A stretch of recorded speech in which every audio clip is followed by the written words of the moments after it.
नमस्कार सभी को। मेरे चैनल में आप सभी का हार्दिक स्वागत है।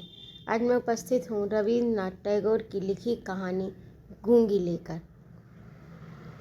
तो आइए कथानक प्रारंभ करते हैं। कन्या का नाम जब सुभाषिणी रखा गया तब कौन जानता था कि वह गूंगी होगी। इसके पहले उसकी दो बड़ी बहनों के सुकेशनी और सुहासिनी नाम रखे जा चुके थे। उसी से तुकबंदी मिलाने हेतु उसके पिता ने छोटी कन्या का नाम रख दिया सुभाषिणी।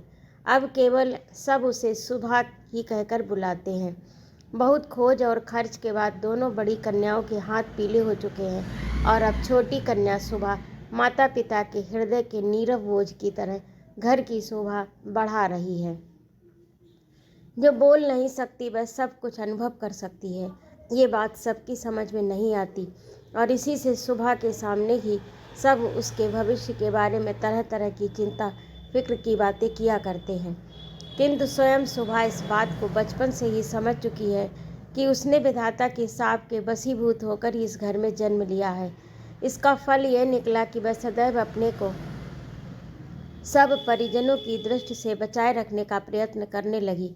वह मन ही मन सोचने लगी कि उसे सब भूल जाएं तो अच्छा हो, लेकिन जहाँ पीड़ा है उस स्थान को क्या कोई कभी भूल सकता है। माता पिता के मन में वह हर समय पीड़ा की तरह जीती जागती बनी रहती है।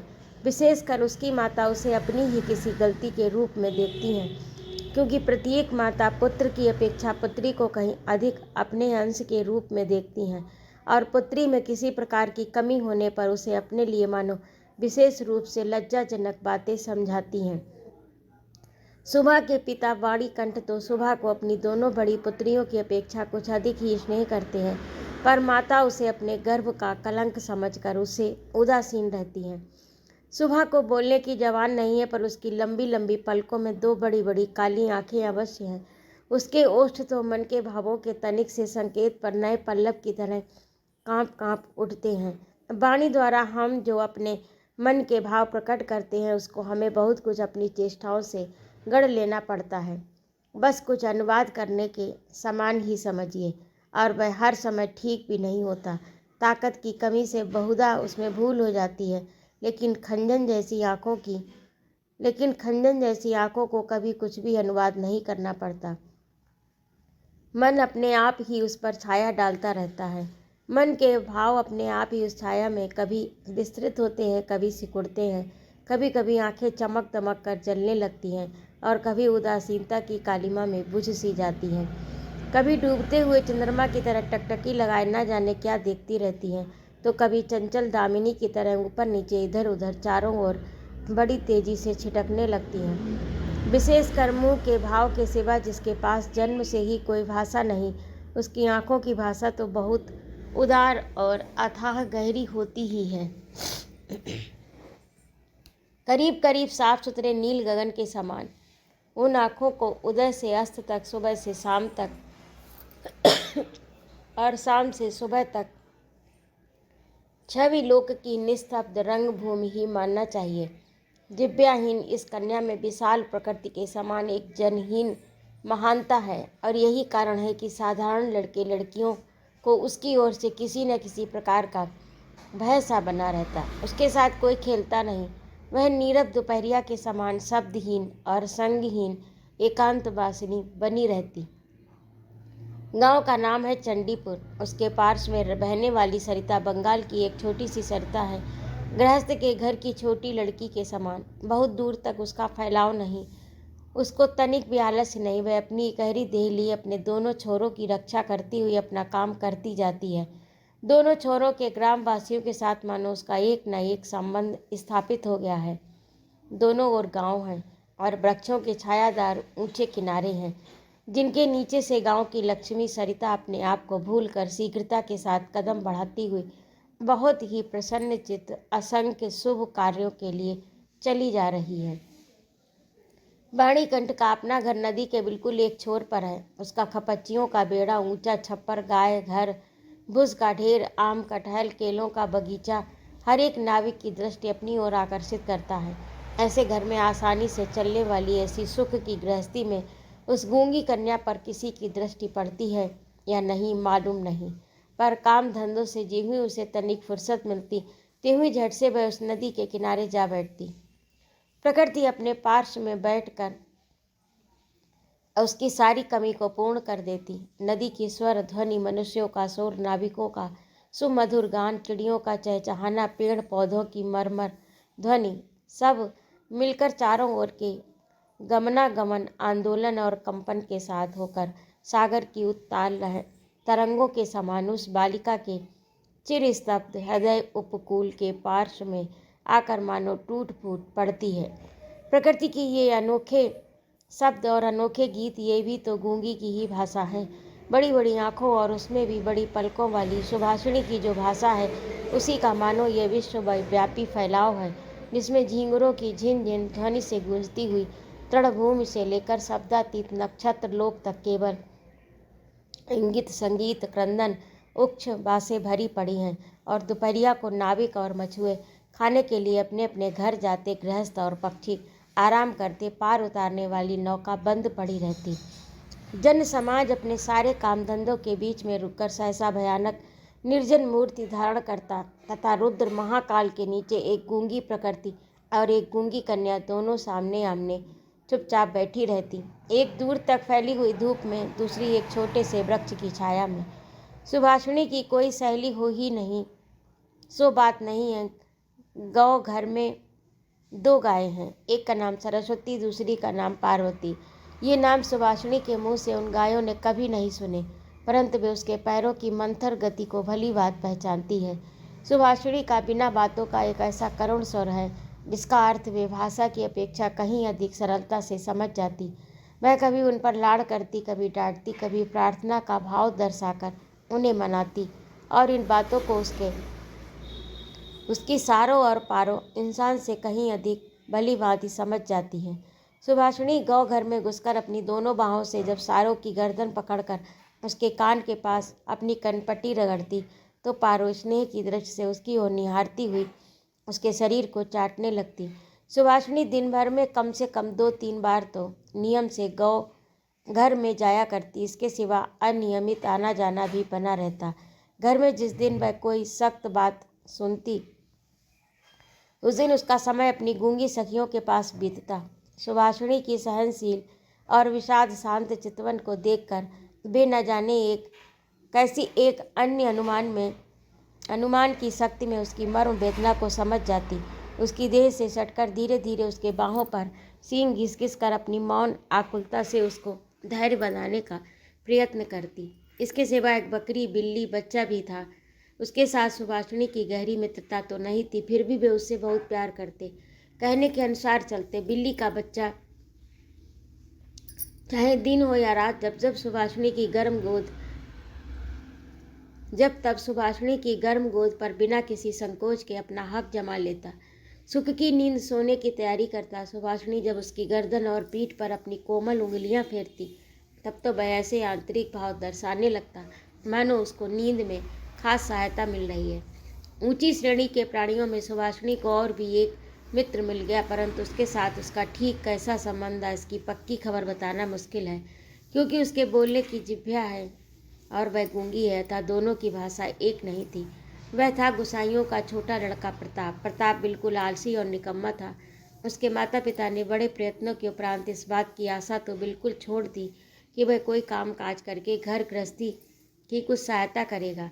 निकम्मों के लिए एक बड़ा सुविधा यह है कि परिजन उस पर बेशक नाराज रहे, पर बाहरी जनों के लिए वे प्रायः स्नेह पात्र होते हैं, कारण किसी विशेष काम में न फंसे रहने से वे सरकारी मिल्कियत से बन जाते हैं। नगरों में जैसे घर के पास में या कुछ दूर पर एक आध सरकारी बगीचे का रहना आवश्यक है, वैसे ही गाँव में 2-4 निठल्ले निकम्मे सरकारी इंसानों का रहना आवश्यक है। काम धंधों में, हास प्रयास में, और जहाँ कहीं भी एक आध की कमी देखी, वहीं वे चट से हाथ के पास ही मिल जाते हैं। प्रताप की विशेष रुचि एक ही है, वह है मछली पकड़ना। इससे उसका बहुत समय आसानी से कट जाता। तीसरे पैर सरिता के तीर पर बहुधा वह इस काम में तल्लीन दिखाई देता। इसी बहाने सुभाषिणी से उसकी भेंट हुआ करती। चाहे किसी भी काम में हो, पार्श्व में एक हमजोली मिलने मात्र से ही प्रताप का हृदय खुशी से नाच उठता। मछली के शिकार में मौन साथी की सबसे श्रेष्ठकर शिकार में मौन साथी ही सबसे श्रेष्ठकर माना जाता है। अतः प्रताप सुभाषिनी की खूबी को जानता है और कद्र करता है। यही कारण है कि और सब तो सुभाषिनी को सुभा कहते हैं, किंतु प्रताप उसमें और भी स्नेह भरकर सुभा को सू कहकर पुकारता। सुभाषिनी इमली के वृक्ष के नीचे बैठी रहती। प्रताप पास ही जमीन पर बैठा हुआ सरिता जल में कांटा डालकर उसी की ओर निहारता रहता। प्रताप के लिए उसकी ओर से हर रोज का एक पान का बीड़ा बंधा हुआ था, उसे स्वयं वह अपने हाथ से लगाकर लाती। शायद बहुत देर तक बैठे बैठे देखते देखते उसकी इच्छा होती कि वह प्रताप की कोई विशेष सहायता करे, उसके किसी काम में सहारा दे। उसके ऐसा मन में आता कि किसी प्रकार वह ये बता दे कि संसार में वह भी एक कम आवश्यक व्यक्ति नहीं, लेकिन उसके पास ना तो कुछ करने को था और न ही कुछ कर सकती थी। तब वह मन ही मन भगवान से ऐसी अलौकिक शक्ति के लिए विनती करती कि जिससे वह जादू मंत्र से चट से ऐसा कोई चमत्कार दिखा सके जिसे देखकर प्रताप दंग रह जाए और कहने लगे, अच्छा सू में ये करामात मुझे क्या पता था। मान लो सुभाषिनी यदि जल परी होती और धीरे धीरे जल से निकलकर सर्प के माथे की मणि घाट पर रख देती और प्रताप अपने उस छोटे से धंधे को छोड़कर मणि को पाकर जल में डुबकी लगाता। पाताल में पहुंचकर देखता कि रजत प्रासाद में स्वर्ण जटित सैया पर कौन बैठी है। आश्चर्य से मुंह खोल कर कहता, अरे ये तो अपनी वाणी कंठ के घर की वह गूंगी छोटी कन्या है सू, मेरी सू। आज मणियों से जटित गंभीर निस्तब्ध पातालपुरी की एकमात्र जल परी बनी बैठी है। तो क्या ये बात हो ही नहीं सकती? क्या ये नितांत असंभव ही है?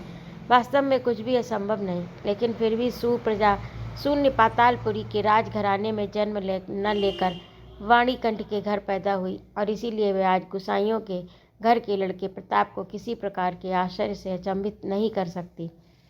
सुभाषिनी की अवस्था दिन प्रतिदिन बढ़ती जा रही। धीरे धीरे मानो वह अपने आप को अनुभव कर रही, मानो किसी एक पूर्णिमा को किसी सागर से एक ज्वार सा आकर उसके अंतराल को किसी एक नवीन अनिर्वचनीय चेतना शक्ति से भर भर देता है।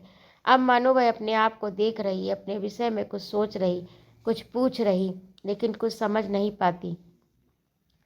पूर्णिमा की गाढ़ी रात्रि को उसने एक दिन धीरे से कक्ष के झरोके को खोलकर भय त्रस्ता अवस्था में मुंह निकालकर बाहर की ओर देखा कि संपूर्ण प्रकृति भी उसके समान सोती हुई दुनिया पर अकेली बैठी हुई जाग रही है। वह भी यौवन की उन्माद से, आनंद से, विषाद से, असीम नीरवता की अंतिम परिधि तक, यहाँ तक कि उसे भी पार करके चुपचाप स्थिर बैठी है। वह एक भी उसके मुख से नहीं निकल रहा, एक शब्द भी उसके मुंह से नहीं निकल रहा, मानो इस स्थिर निस्तब्ध प्रकृति के एक छोर पर उससे भी स्थिर और उससे भी निस्तब्ध एक भोली लड़की खड़ी हो।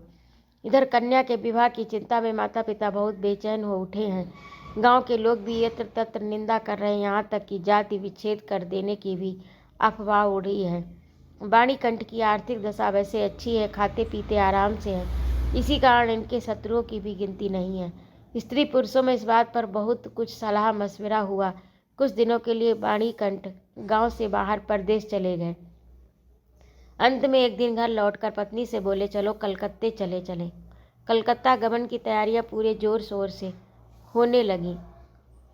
कोहरे से ढके हुए सवेरे के समान सुबह का सारा अंतःकरण अश्रुओं की भाप से ऊपर तक भर आया। भाभी आशंका से भयभीत होकर वह कुछ दिनों में मूक पशु की तरह लगातार अपने माता पिता के साथ रहती, अपने बड़े बड़े नेत्रों से उनके मुख की ओर देखकर मानो कुछ समझने का प्रयत्न किया करती, पर वे उसे कोई भी बात समझाकर बताते ही नहीं थे। इसी बीच में एक तीसरे पहर तट के समीप मछली का शिकार करते हुए प्रताप ने हंसते हंसते पूछा, क्यों री सू, मैंने सुना है तेरे लिए बर मिल गया, तू विवाह करके कलकत्ता जा रही है, देखना कहीं हम लोगों को भूल मत जाना। इतना कहकर वह जल की ओर निहारने लगा। तीर से घायल हिरणी जैसे शिकारी की ओर ताकती है, आंखों ही आंखों में वेदना प्रकट करती हुई कहती रहती है, मैंने तुम्हारा क्या बिगाड़ा था। सुबह ने लगभग वैसे ही प्रताप की ओर देखा। उस दिन वह वृक्ष के नीचे नहीं बैठी। वाणीकंठ जब बिस्तर से उठकर धूम्रपान कर रहे थे, सुबह उनके चरणों के पास बैठकर उनके मुख की ओर देखते हुए रोने लगी। अंत में बेटी को ढांढस और सांत्वना देते हुए पिता के सूखे हुए कपोलों पर अश्रु की 2 बूंदें ढुलक पड़ी। वह कलकत्ता जाने का शुभ मुहूर्त है, कल कलकत्ता जाने का शुभ मुहूर्त है। सुबह ग्वाल घर में अपनी चिर संगनियों से विदा लेने के लिए गई। उन्हें अपने हाथ से खिलाकर गले में बाहें डालकर अपनी दोनों आंखों से खूब जी भर के उनसे बातें करने लगी।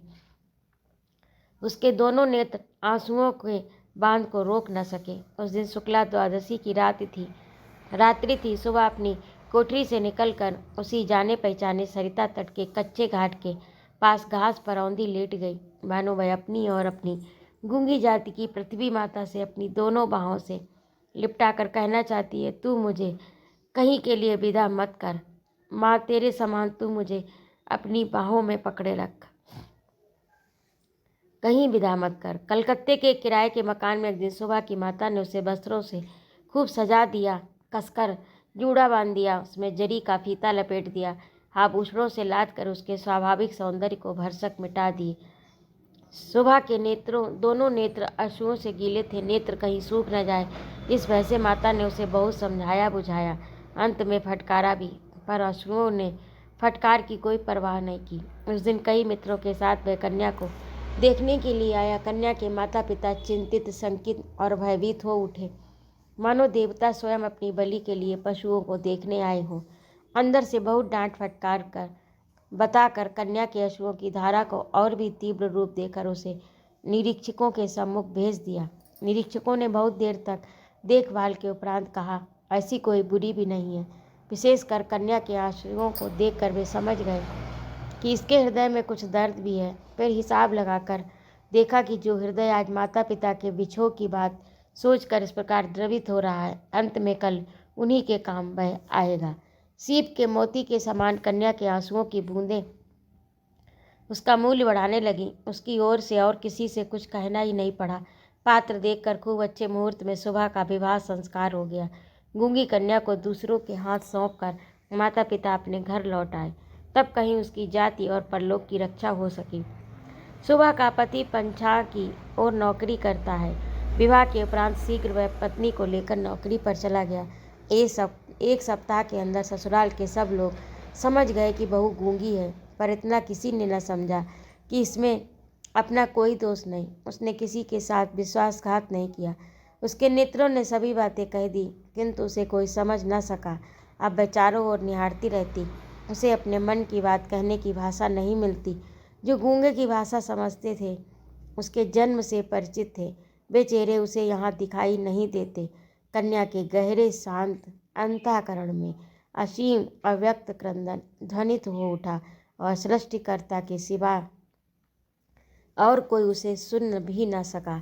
अब की बार उसका पति अपनी आँखों और कानों से ठीक प्रकार परीक्षा करके एक बोलने वाली कन्या को ब्याह लाया। तो अभी आप सुन रहे थे रविन्द्रनाथ टैगोर की लिखी कहानी गूंगी। आपको कैसी लगी कमेंट करके अवश्य बताइएगा। और यदि आपको मेरा कहानी सुनाना अच्छा लगता हो तो कृपया मेरे चैनल को सब्सक्राइब अवश्य करें, लाइक और कमेंट करें तथा अपने मित्रों में शेयर भी करें। सुनने के लिए बहुत बहुत धन्यवाद। जय माँ भारती।